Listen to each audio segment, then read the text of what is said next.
We'll continue with our conversation just before the break. We're talking about misinformation as a challenge during the pandemic. Of course, the past few months having seen unprecedented misinformation about medical science in Africa, as well as on social media too. And to talk more on this issue, we're now joined by Fara Ndiaye, who is the Deputy Executive Director for Speak Up Africa. Fara, thanks so very much for joining us, ma'am. We appreciate your time here on SABC News. Thanks, so happy to be with you.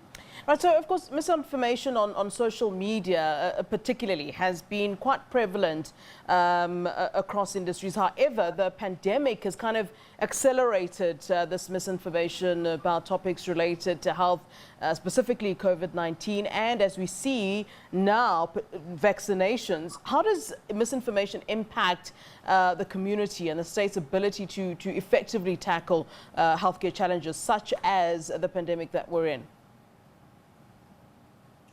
So I think that's a critical question, actually, because nature abhors a vacuum, right? So it's important that we understand that if the right and reliable information is not provided, nor is it available to a large public, it's going to get created somehow. And that's really why, especially in this day and age with social media and the available technology, it's really hard to consider communities as isolated, really. So it's important that we understand that online manipulation is not a new phenomenon. It has always been here, or it's been here for a while now, and we absolutely have to take it into consideration when coming up with communication strategy. And that's really the main reason why we have created the African Voices of Science initiative, in order to really provide platforms that credible scientists from the continent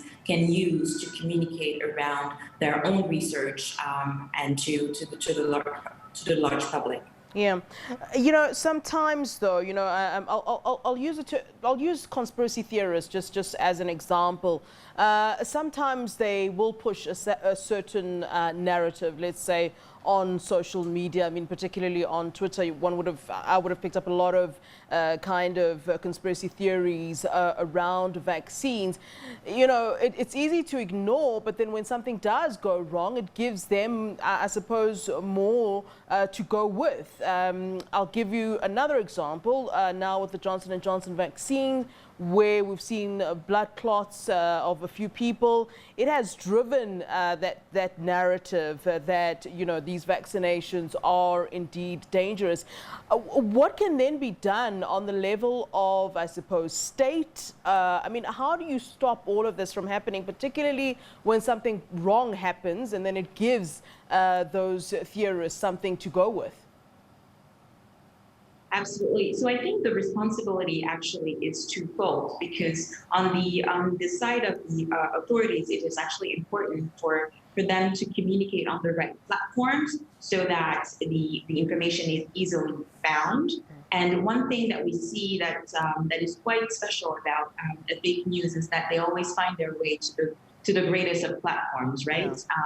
Yeah. I think this is also something that should be learned from state authorities, that actually need to ensure that they take into consideration where people actually go to have information and publish the right information there and then, so that there's really no a wiggle room or even place for these fake news to grow. But I think that the responsibility also lies on the information consumer, if I may say so. And in that sense, we also need to ensure that we're checking our facts, and even when we're tempted to share all of these, the news that we don't necessarily know where they're actually coming from, we make sure that we check our sources, we make sure that we check the facts before even transferring it and forwarding the news without really checking. So I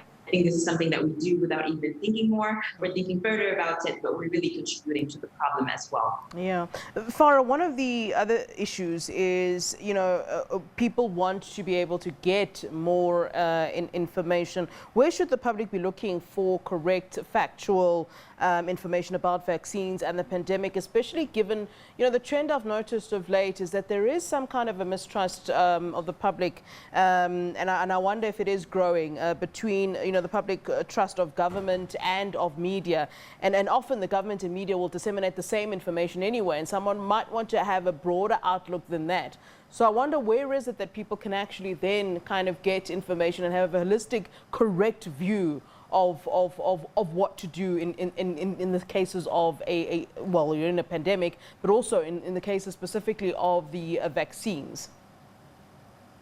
So when it comes to that, we strongly believe that there's not a strong need to create other platforms for people to go and get the information. We need to understand where we get regular news and then work with these media outlets, whether that's traditional or social media. And even sometimes we talk of Wikipedia, for example. If this is something, if it's a platform that indeed our communities are looking at, then this is where the information needs to be available. You have a few initiatives as well from the World Health Organization that combines all of the most accurate and the most up-to-date information when it comes to a vaccine that's also available to the large public. But I firmly believe that we have to work with existing platforms, popular platforms that communities take a look at across the different sectors, and then work with those in order to ensure that the information is available.